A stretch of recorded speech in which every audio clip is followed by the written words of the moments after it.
Good morning. Please join us in singing our welcoming song. You are welcome here, wherever you're going to, wherever you're coming from, you are welcome here. You are welcome here, wherever you're going to, wherever you're coming from, you are welcome here, 'cause it's a house of love. House of hope and drink, it's a house of love, and you are welcome here, 'cause it's a house of love, a house of hope and drink, it's a house of love, and you are welcome here. And we always do the second verse in Spanish. Bienvenido aquí, doquiera que vayas tú, doquiera que vengas hoy, bienvenido aquí, bienvenido aquí, doquiera que vayas tú, doquiera que vengas hoy, bienvenido aquí, a este lugar de amor, te sueños e ilusión, a este lugar de amor. Bienvenido aquí, si es un lugar de amor, de sueños e ilusión, a este lugar de amor. Bienvenido aquí.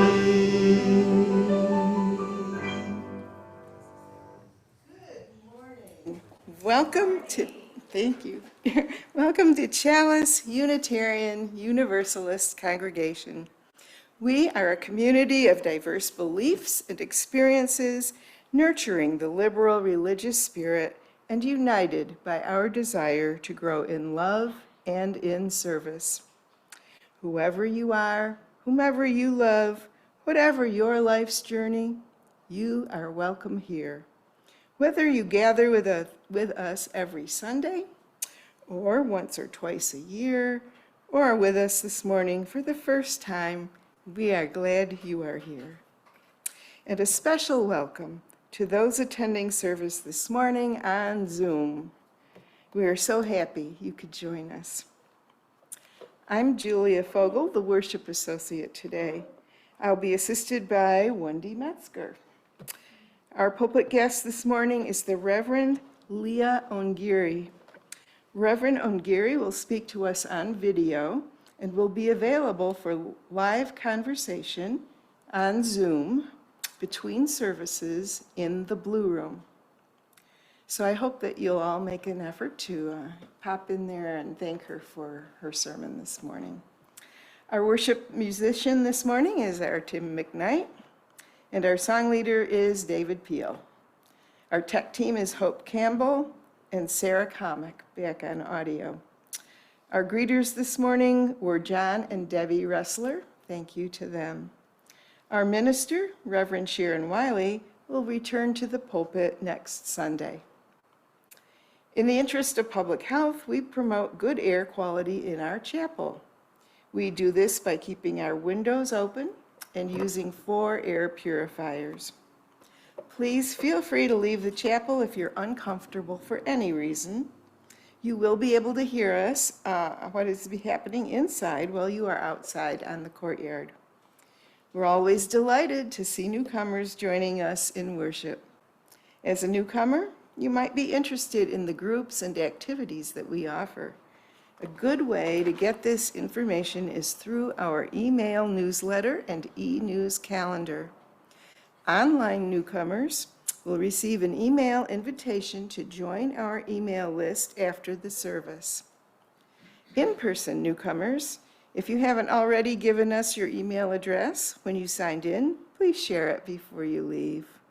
Our weekly email is the best way to get information about the many groups and activities we offer.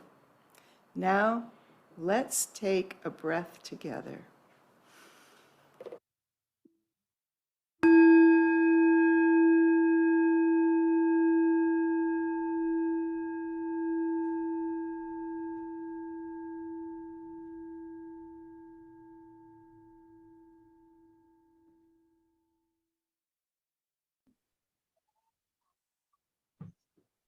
I'm Judy Cavallo, I'm Steve Schlesinger. and we live on land stolen from From the the Payam-Quechan, now known as San Marcos. My name is Dennis Brown, and I live on land stolen from the Payam-Quechan, now known as Marietta. My name is Dre Marsh, and I live on land stolen from the Kumeyaay and Payam-Quechan, now known as Escondido. My name is Jeff Harlig. I live on land stolen from the Payam-Quechan. That area is now known as Vista. I'm Debbie Street Idell. I live on land stolen from the Kumeyaay. It's now known as Scripps Ranch. My name is Amaki Ayipa, and I live on land stolen from the Payam-Quechan, now known as San Marcos.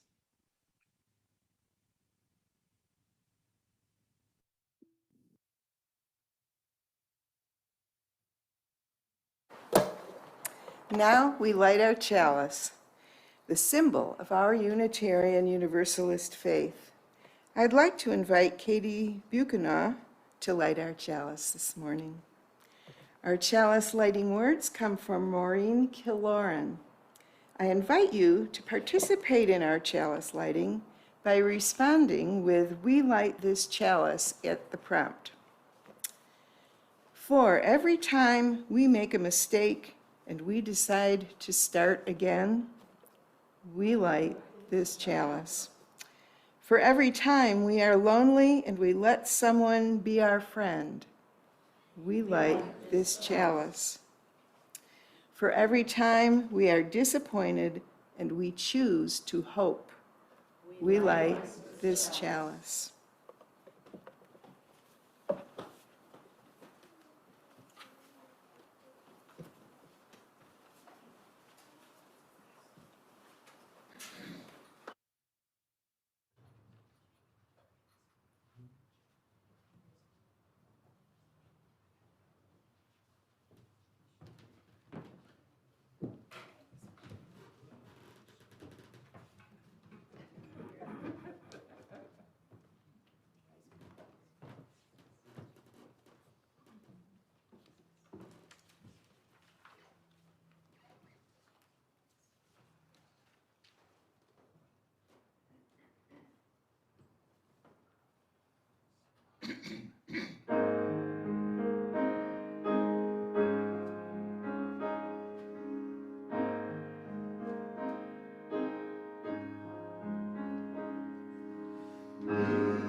We are Unitarian Universalists.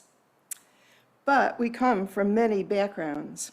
Some of us are UUs from birth, but some of us are or have been Baptists, Catholics, Protestants, Jews, Mormons, humanists, agnostics, and many more. But regardless of our religious roots and the baggage we carry from our experiences there, certain common moral concepts can be found in all religions. In the Jewish tradition, today marks the beginning of Yom Kippur, which means Day of Atonement. For Jews, it is a fast day and the holiest day of the year. On this day, Jews are closest to God and to the essence of their souls.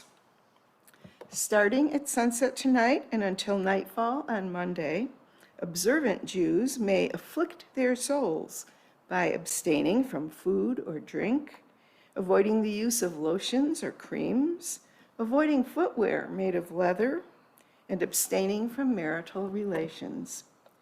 The day will be spent in the synagogue praying for forgiveness. This morning, I invite you to join our Jewish brothers and sisters in exploration of the concepts of atonement and forgiveness.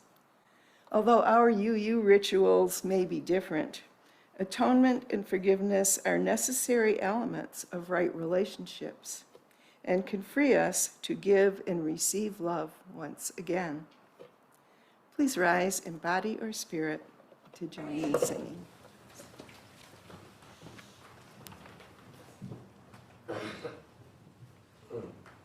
We'll sing this through, it has 2 verses, so we're going to sing verse 1 and 2, and then repeat and sing verse 1 and 2 again.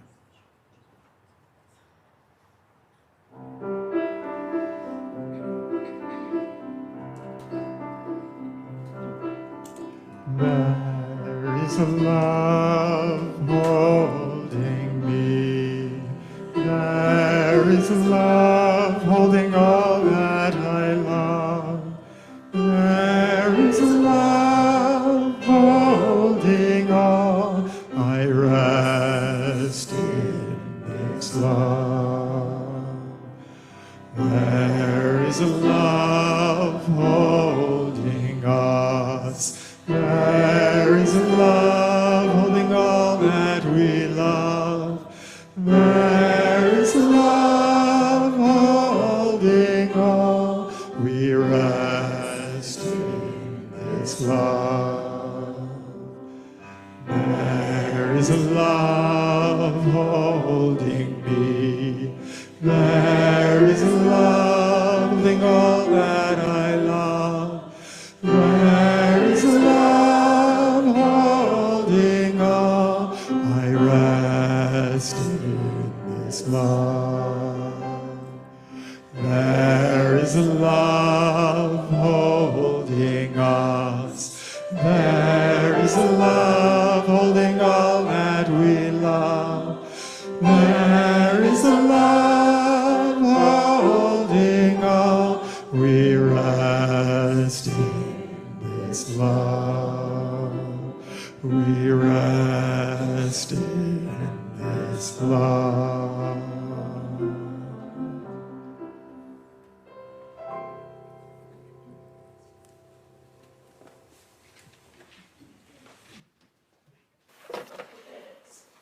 Our Sunday worship is the shared spiritual practice of our community, and we tend to the congregation during this time by sharing our joys and sorrows. Here in the chapel, you are welcome to write your joy or sorrow onto a candle card, which will be collected from you by the lovely Wendy. Online, please write your joy or sorrow, including your name, in the chat box. These joys and sorrows will be spoken out loud, and then we will remove this part of the service from the recording that goes onto our YouTube channel. So this sharing won't be publicly available online. We have a few minutes of music, so you can write down what you would like to share. If you would like to send Reverend Sharon a confidential note about your joy or sorrow, or to make a prayer request, please email her. Her email address will be on the screen in a moment.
We light a final candle for all the joys and sorrows that go unshared and unspoken this morning. These too are held in the love and support of this community. Now, we invite the children and anyone else who would like to come forward for a story.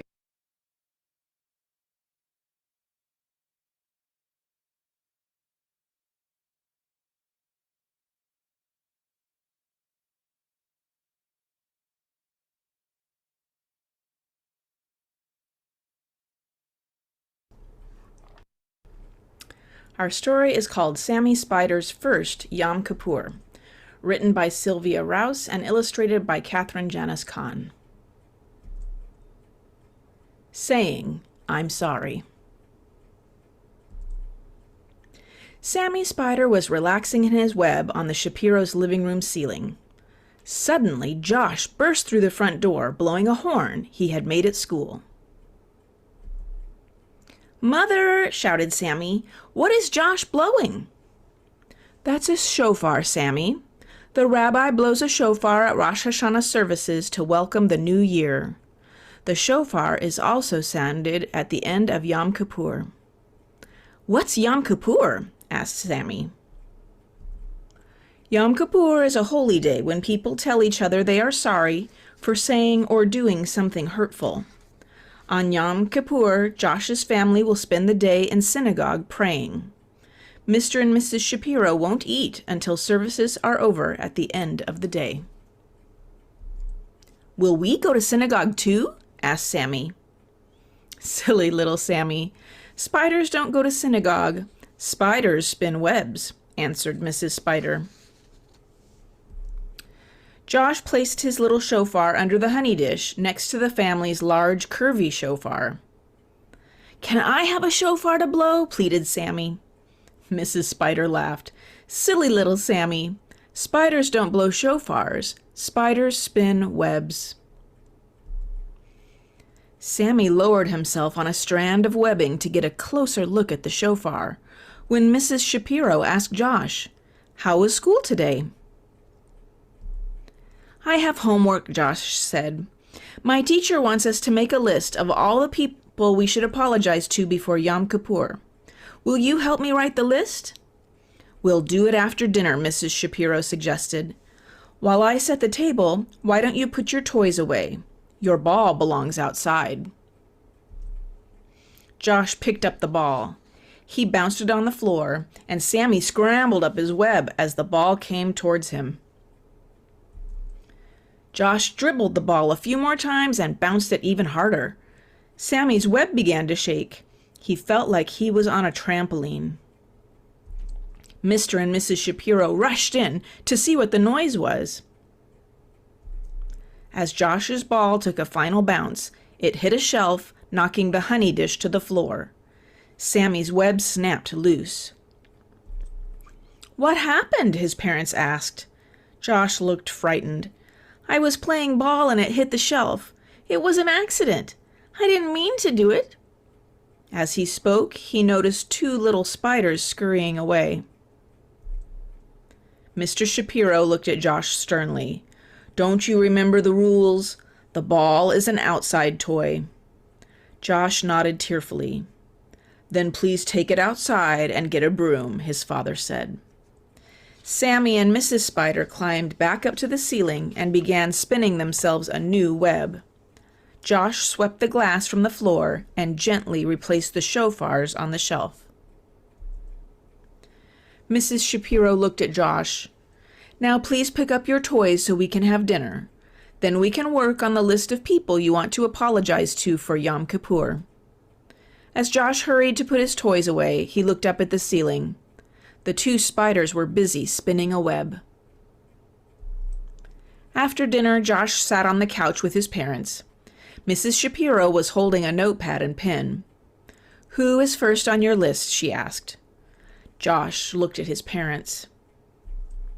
"Both of you," he whispered sadly. "I'm sorry I didn't put away my toys when you asked me. I'm sorry I played ball in the house when I knew I shouldn't. And I'm sorry I broke the honey dish and knocked the shofars off the shelf." Josh's parents gave him a hug. "We accept your apology," they said.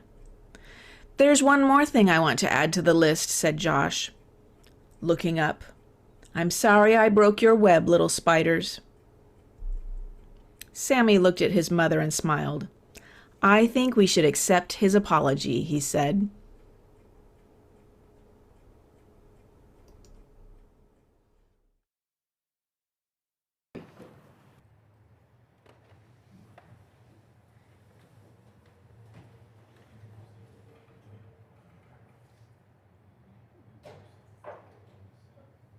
Join us in singing the Lord on your back, please.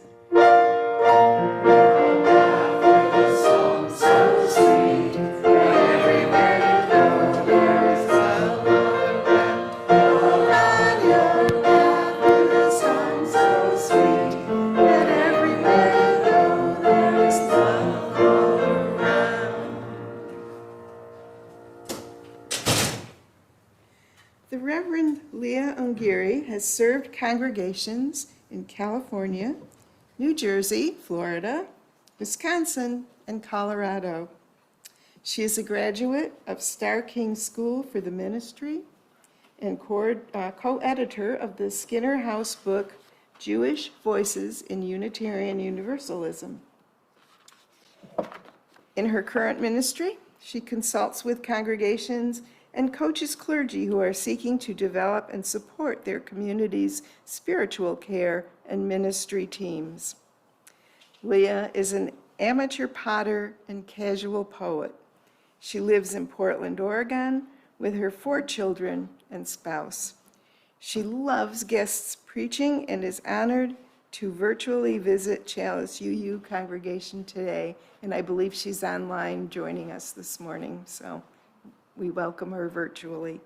And now, Reverend Ongiri. Good morning, one and all. I am delighted to join you from Portland, Oregon. Guest preaching is always an honor, and it's a pleasure today for two reasons.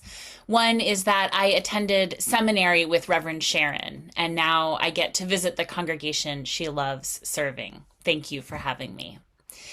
And the second reason is that I am a lifelong Jewish Unitarian Universalist, and it's a joy to share that dual identity with my fellow UUs. Our reading is a poem called A Ritual to Read Each Other by William Stafford. If you don't know the kind of person I am, and I don't know the kind of person you are, a pattern that others made may prevail in the world. And following the wrong God home, we may miss our star.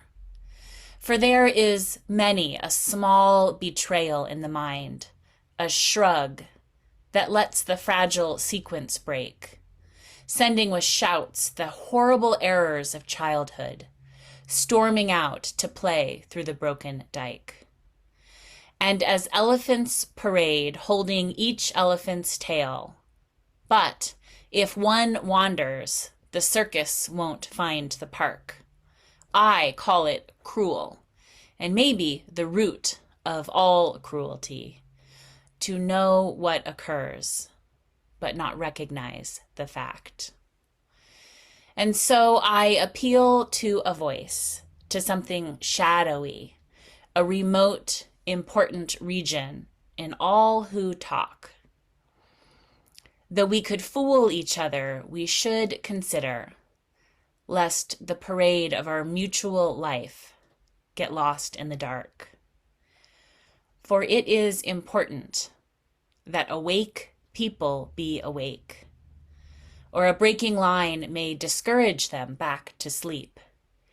The signals we give, yes or no or maybe, should be clear. The darkness around us is deep.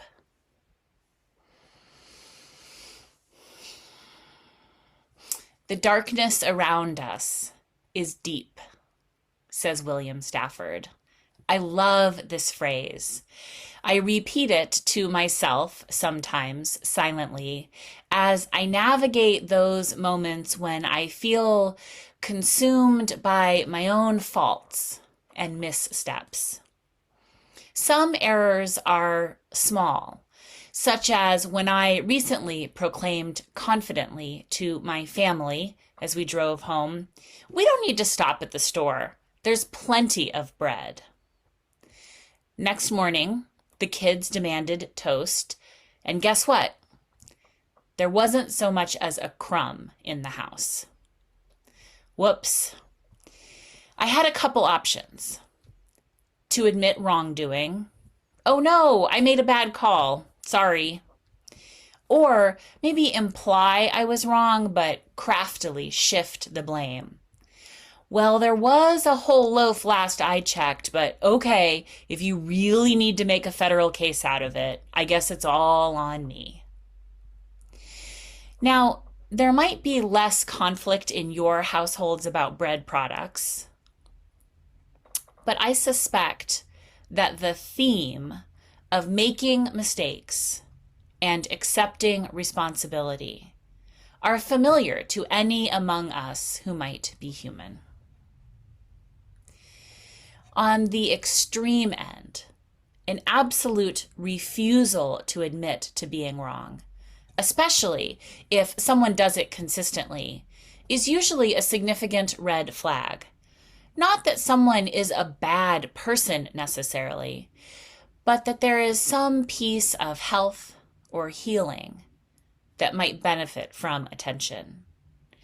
This behavior can indicate that a person is psychologically fragile, to borrow a word William Stafford used in the phrase "a fragile sequence," a reference to how tender and tentative it can be in this life landscape of trying to get along with one another.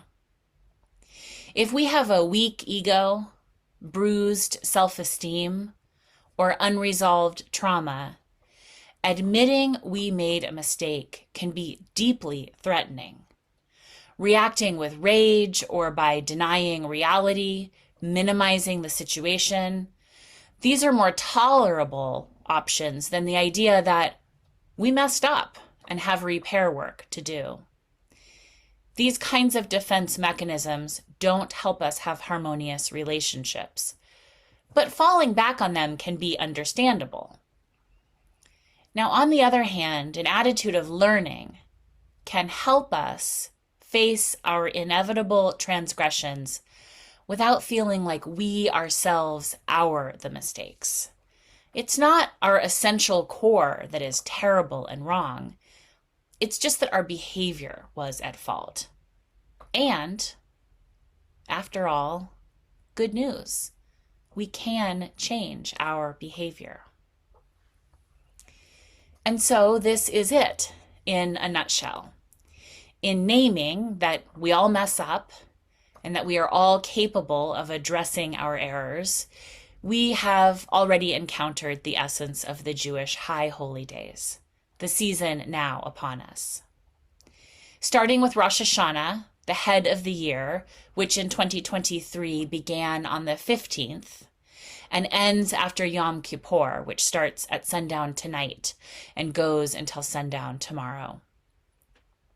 The high holy days are often called the days of awe because it is a time of facing the awesome reality, burden, and possibility of taking stock of our transgressions. We try to make them right, setting a new and better course for the coming year. Practically, this looks different for Jews throughout time, history, and culture, of course. Observances today tend to involve ritualistically casting our sins into flowing bodies of water, fasting, special prayers, long services at synagogues, my grandmother being annoyed that my teenage self considered ripped jeans appropriate holiday wear, reflecting on how we personally have missed the mark, apologizing to one another, and then behaving differently as a result. Those of us who come from Judaism or have other experiences of it know that restoration after failure or blunder is a key concept in Jewish life and thought. Tikkun olam, that's Hebrew for world repair, is a phrase that comes from classical rabbinic literature, and especially the work of Isaac Luria, an important 16th century mystic. Tikkun olam is a fundamental year-round concept, and yet gives us a special framework for High Holy Days atonement.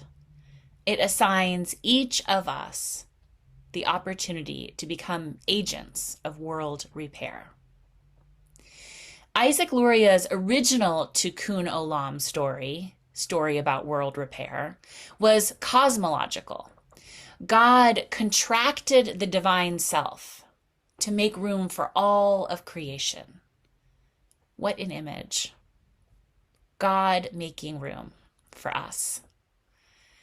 The Spirit of life welcomes each and every one of us, just as we are, and does it so hospitably that there has been room for us since the beginning of time. Luria said that in this process, divine light was housed in special vessels, some of which shattered. Adam, the very first person, was supposed to fix all of this, but as is so often the case, everything went awry, and he did not complete the necessary repair work to make the world all shiny and whole. Since he failed to reassemble these sacred containers, good and bad got all thoroughly mixed up. To Luria, repair meant that we, all of the humans who came after Adam, complete that task through religious acts. We restore the world to unshattered wholeness. Okay, so that's 16th century thought. Here is the update for our current cultural context in the US today. By the 1950s, the phrase tikkun olam began to be used to refer to social action work, ethical stewardship of the earth as world repair, feminism as world repair, prison abolition, etc. Today, progressive modern Jews and their friends use the term tikkun olam to talk about acts of responsibility that happen between people to benefit the whole, everyone. From checking on your neighbor during fire season to supporting the movement for Black lives, or maybe organizing a benefit for the Planned Parenthood clinic down the street. Since owning our apologies helps heal our world, that too is classified as tikkun olam. Saying, I'm sorry, strengthens us if we can take that risk, even in relatively minor situations like not clocking the bread deficiency at home. The darkness around us is deep, says Stafford. It is. Admitting my mistakes, especially when they're serious, is hard, yet there is a sense of relief in squaring with reality. I don't want to waste my energy pretending I'm perfect.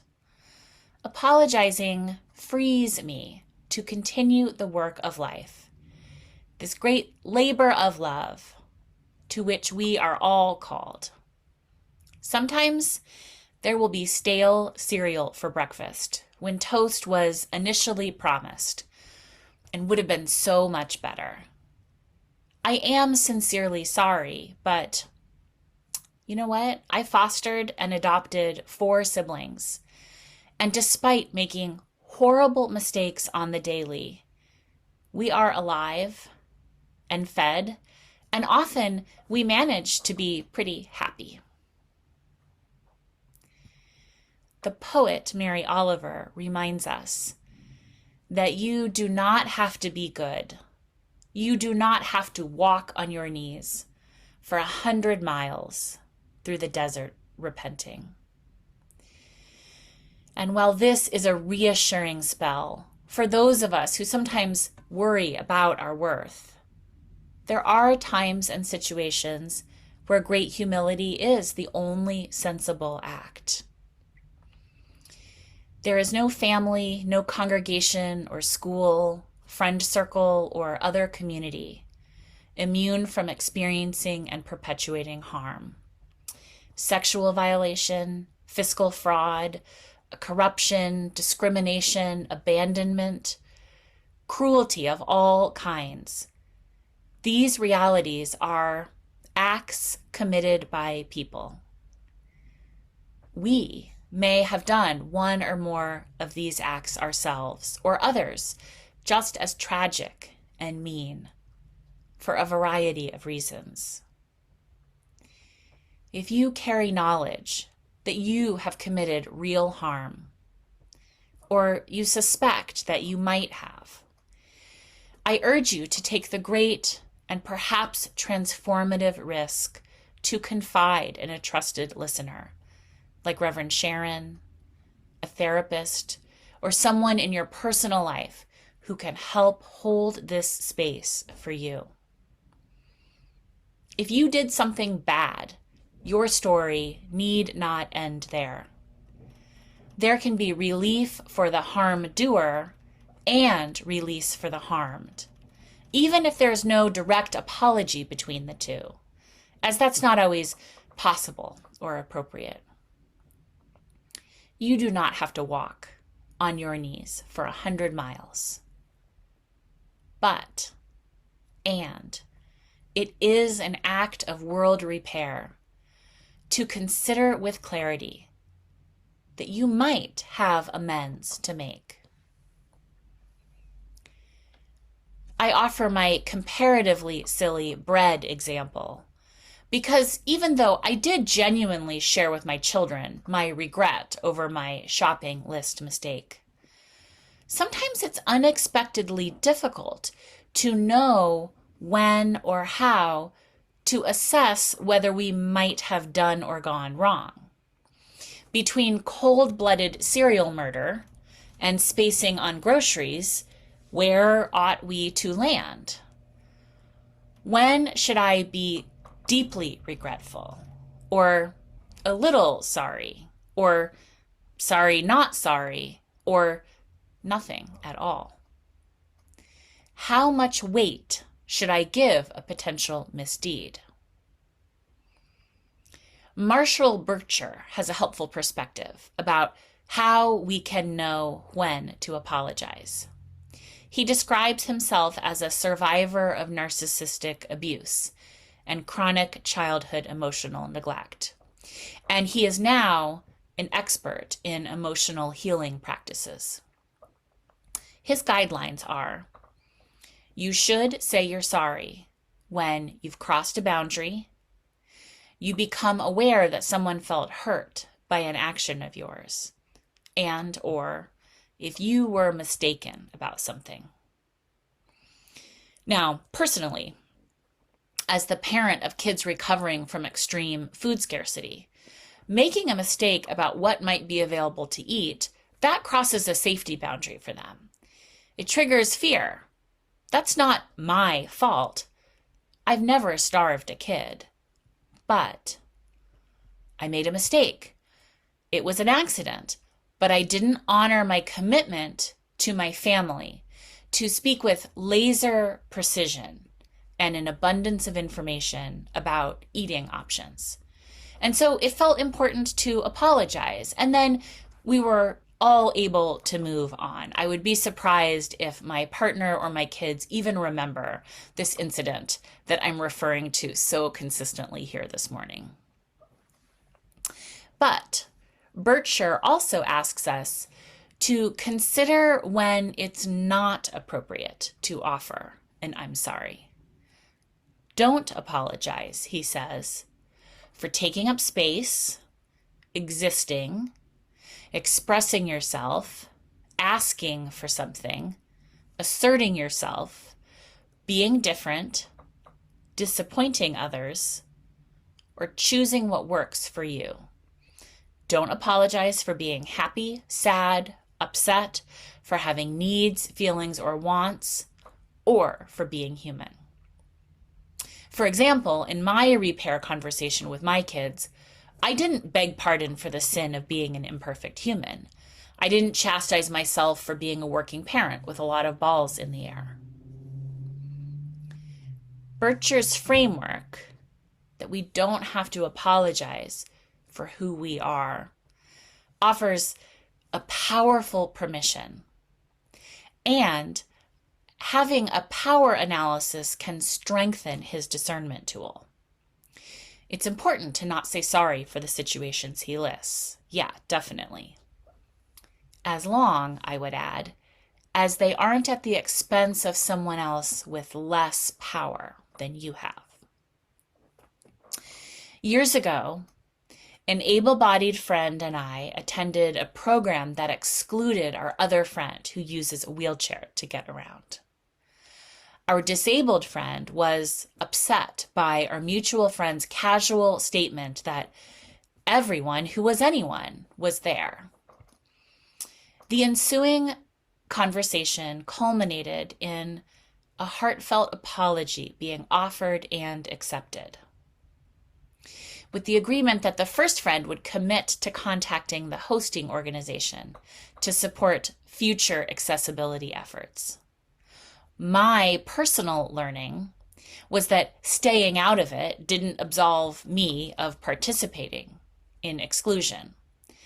I had gone to that event, like I did to so many others, without noticing or assessing who might be shut out, even if I hadn't made the offhand remark that sparked conflict.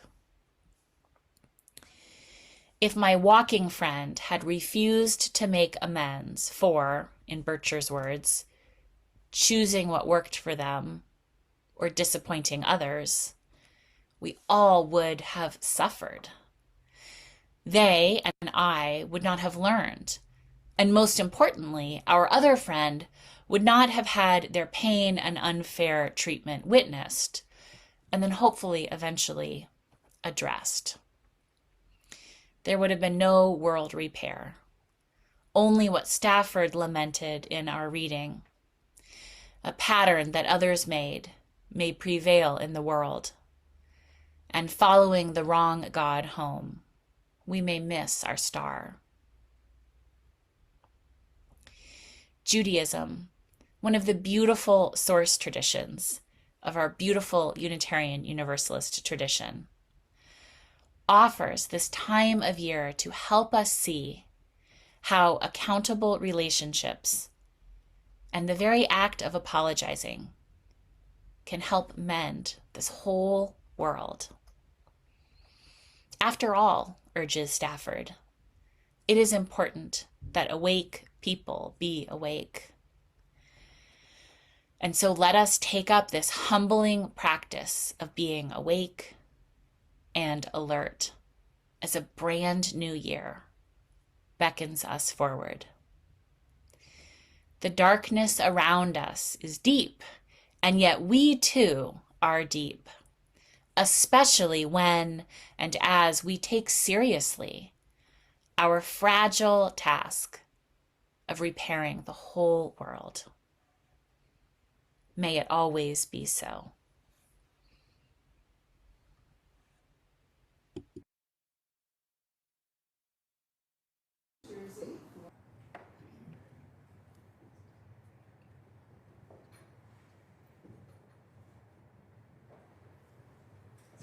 Please rise in body or spirit and join us in singing this next piece. This is sort of a call and response. Alice will read a phrase, and then we will sing a short phrase in response to it.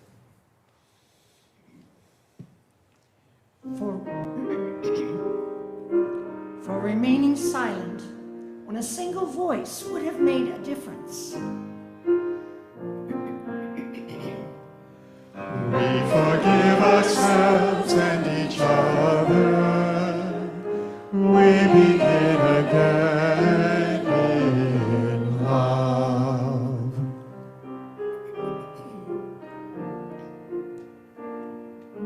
For each time that our fears have made us rigid and inaccessible. We forgive ourselves and each other. We begin again in love. For each time we have struck out in anger without a cause. We forgive ourselves and each other. We begin again in love.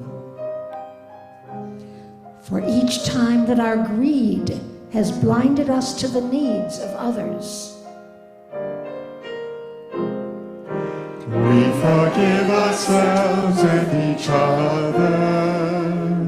We begin again in love. For the selfishness that set us apart and alone. We forgive ourselves and each other. We begin again in love.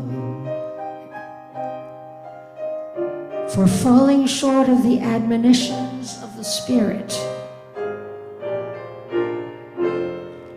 We forgive ourselves and each other. We begin again in love. For losing sight of our unity.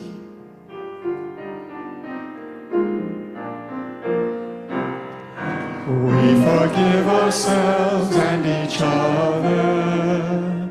We begin again in love.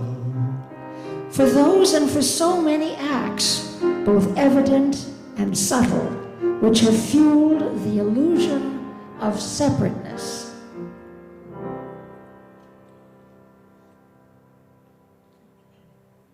Please be seated.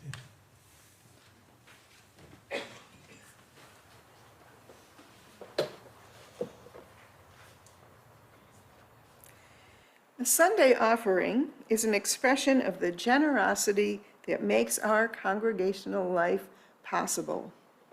As Buddhist teacher Joseph Goldstein has said, it's important to understand that generosity is a practice. It's not just a single event. It's a quality in our hearts and minds that we can develop and cultivate. Please text your donation to Chalice. If this is your first time texting a donation, know that once you text the amount, you'll get a reply with a link to follow where you'll enter your credit card information. If you've already entered this information previously, you won't need to enter it again. If your Sunday donation is meant to be part of your pledge payment, please be sure to indicate pledge after the dollar amount. The phone number for text donations will be on the screen in a moment. If you prefer to make an in-person donation of cash or check, there are envelopes and a donation box to the left of the chapel double doors. You can leave those donations after the service. Please give generously.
Please join in dedicating our offering with words of affirmation. At Chalice UU Congregation, our mission is to act to promote UU principles in ourselves and in the wider world. Now, let us look into our souls for a moment of silent meditation.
Please say these words after me if you are so moved.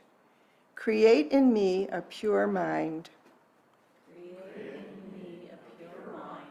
Renew in me an eager spirit. Amen. You are invited to join in singing.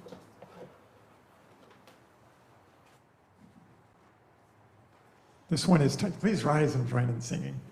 This one's called Tiny Beginnings. The words will be projected and the tune you'll pick up real quick. I'll play it once through.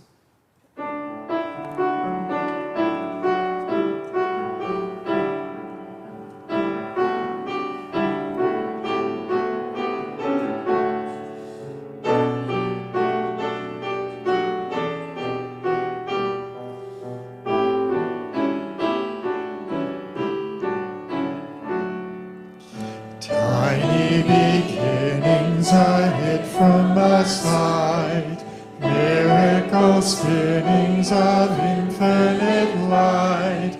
Join in a moment that cannot be named, filled with a power that cannot be framed. Cycles of nature and gravity's pull, moving her orbit that time is full, nurturing, caring, protecting our earth, learning and laboring, bringing to birth. Mother and daughter and father and son, brothers and sisters and lovers as one, building community, striving to find systems to live by and structures to bind. Nations and continents, cultures and ways, bordered by differences, share the same ways. Planets revolving from morning to night, millions of souls ride from darkness to light. Orbits elliptical circle the sun, yet in the nebula we are but one. Galaxy shining where time cannot trace, dwarfed by the concept of impending space. Tiny beginnings are hid from our sight, miracle spinnings of infinite might, joining in moment that cannot be named, filled with a power that cannot be framed. Please be seated. Our closing words are adapted from words by Deborah Hafner. May the hours that follow be a time of reflection, introspection, and peace. Love and blessings to each of you. You are invited to close our time together by singing the well, after which please return to your seats for an announcement.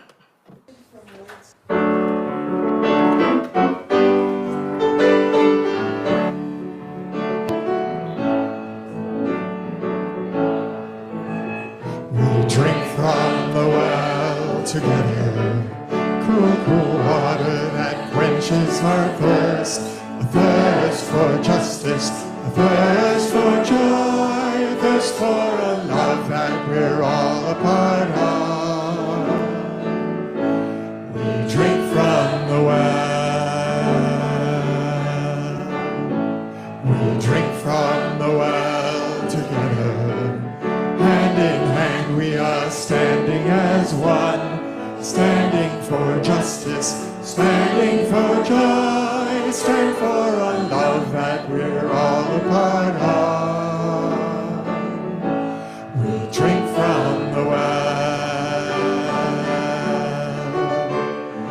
open the doors to the world outside, spirits renewed from within.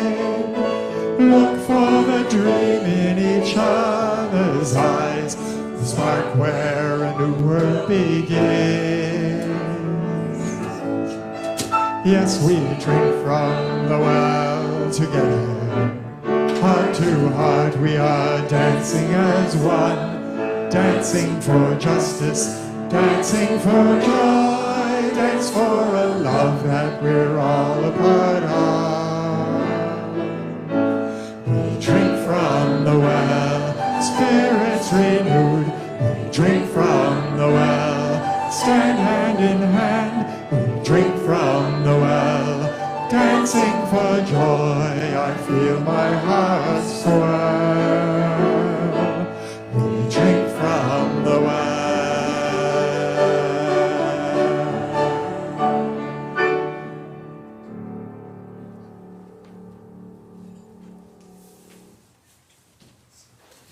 Laura, John, the chalice auction starts in 1 week. Whoa, 1 week? Really? Laura, have you submitted your donations? No, I haven't actually. Submitted my donations. Do I still have time? Yes, before October 1st, but the sooner the better. Well, I hope I don't forget. No problem, just set a reminder on your phone. Oh, okay, I've got my phone. September 24th through 30th are auction donations. And don't forget that you can also purchase entries to the Dinner for Two opportunity drawing now as well. Now? Really? I can? Yes, and there are some awesome dinners already in the auction catalog, including a Japanese dinner, Liberation Celebration Paris dinner, wine roulette, double or nothing dinner, Mamma Mia, lay all your love on me Greek feast, and more. The minimum bids on these dinners are $25 and up per person, and they can go for over $100 per person by the time the bidding is over. But an opportunity drawing entry only costs $20 for 2 people. Wow, such a deal. How do I get one of those? Just sign into the auction website. I'll do it right now. Okay.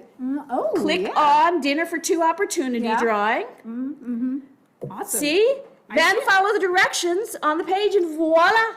If you win, you and your +1 get to attend a dinner for your $20 entry fee that could end up costing 2 winning bidders several $100s to attend. Wow. Well, how does the auction team know which dinner I want? The auction team will contact you to find out which dinner you want if you win.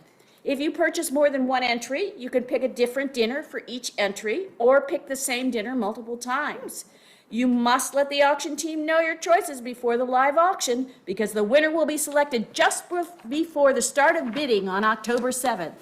Well, that's cool. So I can already purchase an opportunity drawing entry on the website. Now, does that mean I can start bidding for auction items online now? Not yet, but you can start bidding online next Sunday, October 1st at noon, and the online bidding will continue until Sunday, October 8th at 5 p.m. All right, wait, let me get those dates into my phone. You will have to wait for the live auction to bid on some items, including many dinners and other events. These items state that they are available to be bid on at the live auction only. You can bid for the remaining items online. Okay, so tell me how the live auction works again. Mamma mia, here we go again. It's the auction theme. The live auction is on October 7th. You can attend in person or on Zoom. We invite you to come in costume to celebrate our auction theme or to celebrate Halloween month. To encourage you to come in costume, we will have a costume contest with some fabulous prizes. Woo!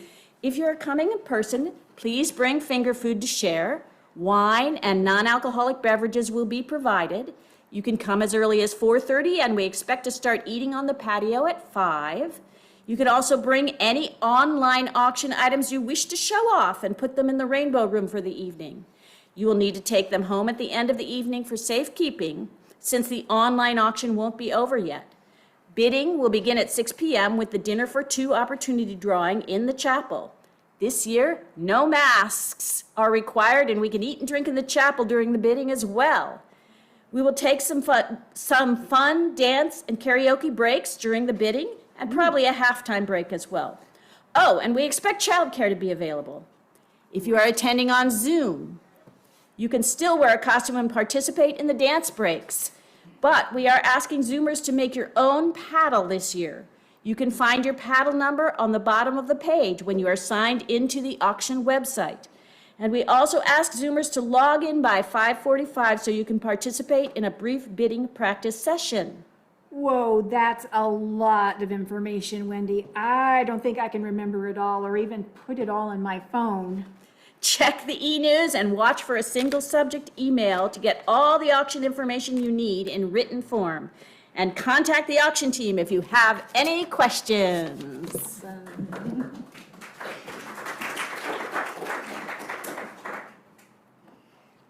Wendy and I look forward to greeting you at the chapel doors and hope that you will join us in the Blue Room to greet the Reverend Ongiri along with our online congregants. And of course, refreshments are available on the courtyard. Have a great week until we meet again next Sunday.